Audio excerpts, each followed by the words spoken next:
Kadang kita ini nggak yakin kalau kita bisa punya banyak uang, tapi sebenarnya itu adalah hal yang wajar ya, karena kita belum tahu nih bagaimana caranya, terus apa aja yang harus dilakukan, terus bagaimana sih kita berperilaku kepada uang biar kita selalu yakin bahwa kita memiliki banyak uang, dan itu akan menjadi sebuah kenyataan yang nantinya akan merubah kehidupan teman-teman. Itu juga bisa menjadi penopang hidup teman-teman di masa depan, jadi untuk jangka panjang. Jadi biar kita ini yakin bagaimana kita banyak uang, kita bisa menerapkan beberapa hal yang akan saya sampaikan ya. Apa kabar sahabat debat? Tentunya selalu dalam berkelimpahan dan keharmonisan ya. Bagaimana sih kita bisa yakin bahwa kita ini bisa banyak uang? Terus bagaimana sih caranya biar kita ini selalu mantap nih melihat masa depan? Kita bisa menanamkan pada diri kita biar kita menjadi seseorang yang bisa mengelola keuangan. Kita bisa melakukan manajemen tentang keuangan, dan itu bisa menjadikan diri kita ini orang yang bijak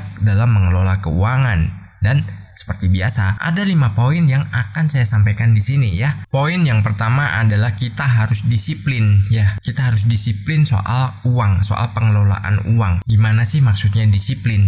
Nah, karena kita di sini belajar yang namanya law of attraction, maka kita harus menanamkan pada pikiran bawah sadar kita atau kepada diri kita bahwa kita adalah orang yang bisa mengendalikan uang dengan bijak. Jadi kita yang mengendalikan uang, bukan uang yang mengendalikan kita. Nah, caranya adalah kita lakukan yang namanya input data kepada pikiran bawah sadar kita. Kita bisa bilang, aku adalah pengelola keuangan terbaik. Ya, lakukan berulang-ulang. Itu nanti kita biasanya akan jadi orang yang bijak dalam segi keuangan, dan kita akan mendapatkan ya spirit yang beda gitu soal pengelolaan keuangan. Ada mungkin yang dirinya nggak disiplin, tapi dirinya pengen memiliki segala sesuatu yang itu berkaitan dengan uang, dan dia ingin selalu ada. Nah, biasanya yang seperti itu dirinya ini malah justru labil ya. Karena labilnya gimana? Ya dia merasa, wah ini baru punya.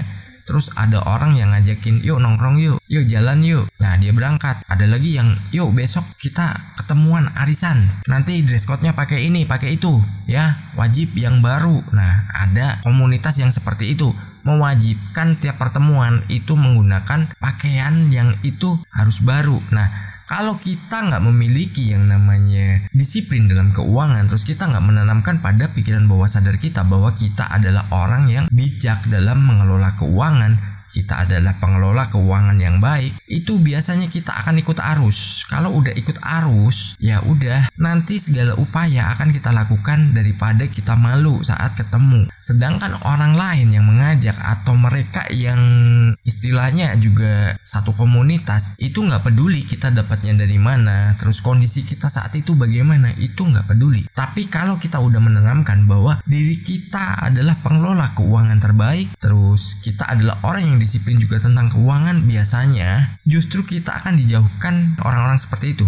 Jadi kita akan menjadi orang yang memang punya circle itu yang berbeda nantinya. Memang orang-orang yang bijak dan orang-orang yang disiplin. Kenapa? Karena pikiran bawah sadar itu memancarkan energi yang itu akan menarik orang-orang di sekitar kita yang sama dengan kita. Misalkan ada seorang ya yang dia baik, ya berkumpulnya dengan orang baik juga, dan mereka yang mungkin yang suka nyolong nih, koruptor, mereka gengnya juga koruptor semua. Circle-nya itu sesuai dengan apa yang tertanam pada diri kita. Kalau kita jadi orang baik, sekitar kita pasti orang baik. Meskipun ada orang-orang yang gak baik di sekitar kita, dirinya akan perlahan menyingkir dari kita. Itu seleksi, dan itu kita dipilihkan.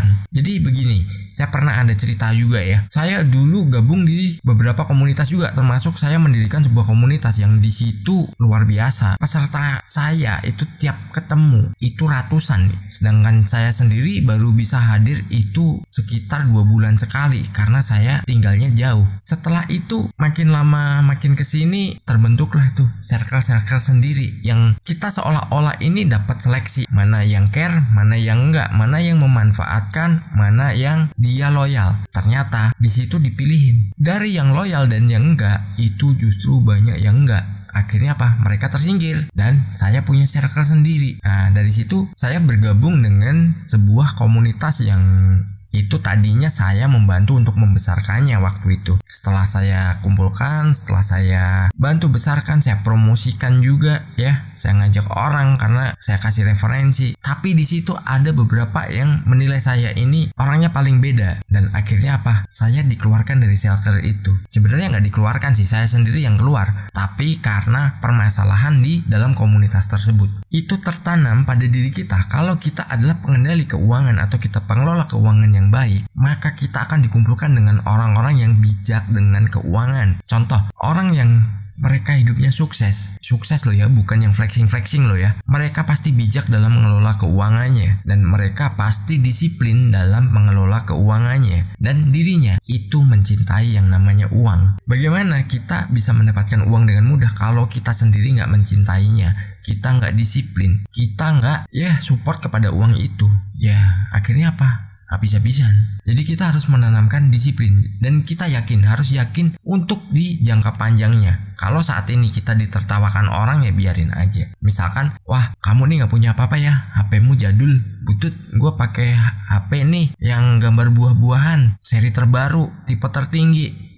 Cuekin aja. Belum tentu di tabungannya juga lebih tinggi dari apa yang kita punya. Kalau orang yang hanya menjadikan dirinya ini biar dinilai orang lain, biasanya akan memaksakan diri ya. Tapi kita nggak boleh seperti itu, karena teman-teman udah belajar di channel ini dan teman-teman mendapatkan banyak ilmunya. Harusnya teman-teman lebih bijak lagi. Kita lebih mengedepankan masa depan kita daripada gengsi yang saat ini aja. Lalu poin kedua adalah kita itu harus mengelola uang dengan bijak, atau kita mengelola uang dengan baik. Nah, mengelola uang dengan baik nih bagaimana? Kita mungkin ada pemasukan, kita gunakan untuk kebutuhan pertama. Kedua, kalau ada sisanya, kita paksakan aja untuk kita tabung atau investasi. Apapun bentuk investasinya terserah teman-teman ya. Mau dibeliin barang yang memang itu kolektor item, ya nggak masalah. Mau dibeliin berupa emas juga nggak masalah.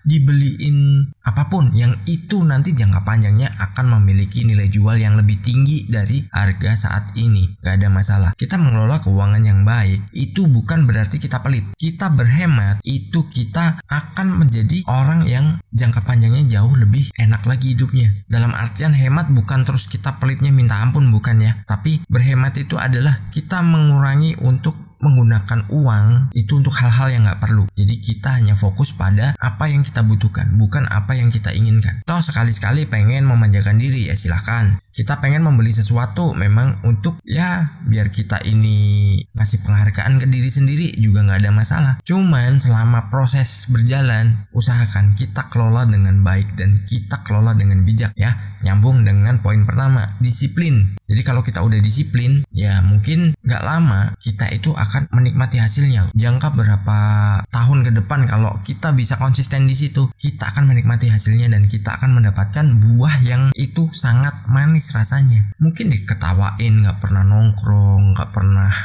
seneng-seneng lah pokoknya, foya-foya, nggak pernah gaya gini gitu, nggak perlu kita pamer-pamer motor, mobil dengan gaya yang sok wah. Nah itu juga salah satu bentuk kita menghemat untuk ke depan. Tapi setelah itu kita mau beli apapun oke aja, gampang ya. Jadi kita kelola dengan baik keuangan kita disiplin juga, dan ingat, tanamkan pada diri kita bahwa kita adalah pengelola keuangan terbaik ya. Jadi afirmasinya itu kita harus melakukan programming pada diri kita. Kita adalah pengelola keuangan terbaik dan kita menjadi orang yang bijak dalam segi keuangan. Jadi teman-teman itu bisa terapkan ya. Ya mungkin ini bisa dijalankan juga karena ini juga ada sangkut pautnya dengan law of attraction, dan ini memang law of attraction. Kalau kita udah menanamkan itu kepada diri kita, pasti di masa depan kita jauh lebih enak lagi. Kita mempersiapkannya dari sekarang. Saat orang-orang nanti udah kebingungan mencari yang namanya penghasilan, mungkin untuk keluarganya, kita udah jadi orang yang bebas secara finansial. Kita mau jalan kemana, kita mau ngapain, duit kita masih tetap bekerja untuk kita dan menghasilkan untuk kita. Nah mungkin ya ada nih yang nonton di sini, teman-teman semua subscriber yang pernah komen ataupun belum pernah komen, mungkin pernah berspekulasi untuk usaha dengan modal pinjaman ya. entah di bank, entah di koperasi, entah dipinjol, entah pakai kredit card, entah bagaimanapun caranya ya, dapat modal untuk spekulasi.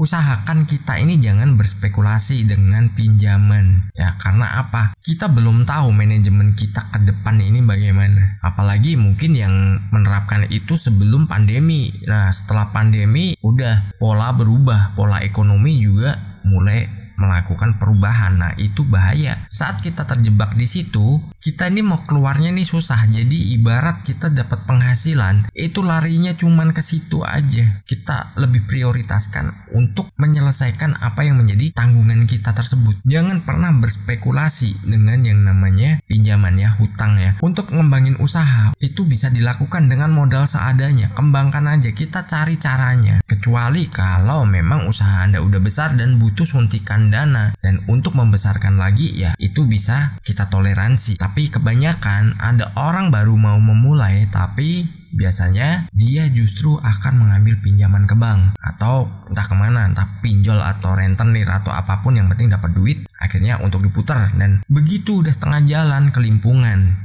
Nah, mungkin teman-teman ada yang mengalami ya. Dari sini yang ingin saya sampaikan apa? Saat kita udah terlanjur kita masuk ke situ, itu saat kita melakukan afirmasi atau doa kita, jangan pernah kita memikirkan itu. Jangan memikirkan tanggungan, jangan memikirkan hutang. Terus kita juga harus merubah kalimat setiap doa ya. Jangan sebut kata-kata negatif itu, entah cicilan, entah itu kewajiban bulanan, entah itu ya angsuran, entah itu hutang. Jangan pernah disebut, karena kalau kita menyebut itu, justru itu yang akan datang kepada kita ya. Sedikit saya bocorkan di sini. Jadi dirubah doanya, minta aja fokus pada kelimpahan, dan kita yakin bahwa kita ini adalah orang yang memiliki banyak uang, dan uang itu mudah untuk datang kepada kita. Jadi jangan pernah kita terjebak dengan apa yang menjadi poin ketiga ini ya. Kita harus fokus kepada apa yang menjadi tujuan kita aja ya.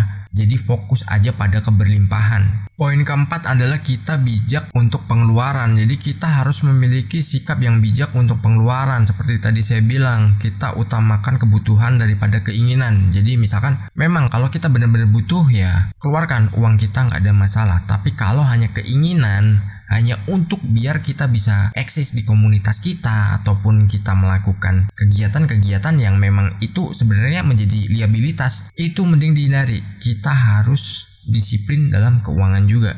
Jadi kita harus bijak untuk segi pengeluaran. Kalau untuk kebutuhan silakan, misalkan makan, kebutuhan anak, kebutuhan keluarga silakan. Tapi kalau itu hanya untuk sok wah ya jangan. Jadi memang kalau kita ini misalkan yakin uang kita udah banyak, terus akhirnya kita menggunakannya secara nggak bijak untuk segala pengeluaran yang itu sebenarnya cuman hal semu yang memang akan menghabiskan uang kita. Yakinlah nggak akan ada waktu yang lama tiba-tiba keuangan Anda habis. Saya pengalaman di situ juga. Terus poin kelima adalah kita harus membeli sesuatu itu yang untuk hal produktif. Jangan pernah kita membeli sesuatu yang itu nggak ada manfaatnya. Misalkan kita beli handphone. Nah, handphone ini kita pakai untuk apa? Kita harus tahu dulu. Ya mungkin ada yang tiap ada seri baru keluar beli, ada seri baru keluar beli, dan akhirnya apa? Makin lama duitnya habis. Karena apa? Buat ngejar. Kalau kita udah melakukan seperti itu, kan kita beli itu bukan untuk hal yang produktif, dan itu bukan sesuatu yang menghasilkan. Kecuali Anda beli mungkin karena Anda butuh, dan itu Anda udah memiliki tujuan bahwa itu untuk Anda bekerja dan itu menghasilkan banyak uang. Nah, itu silakan. Dan kita akan yakin bahwa ini akan menjadi sesuatu yang lebih produktif dari sebelumnya. Nah, itu nggak ada masalah. Tapi kalau kita membelinya hanya untuk wah seri baru nih ganti ya, itu justru teman-teman akan habis duitnya di situ. Itu kita nggak jadi orang yang bijak dan orang yang disiplin dalam segi keuangan. Jadi apa yang udah kita tanamkan pada diri kita, yang seperti awal saya bilang tadi, kita adalah pengelola keuangan yang terbaik. Itu kalau dia yang menang, itu kita akan direm. Dan kita tidak akan pernah melakukan hal-hal konyol yang itu membuat kita boros. Sukses berkelimpahan.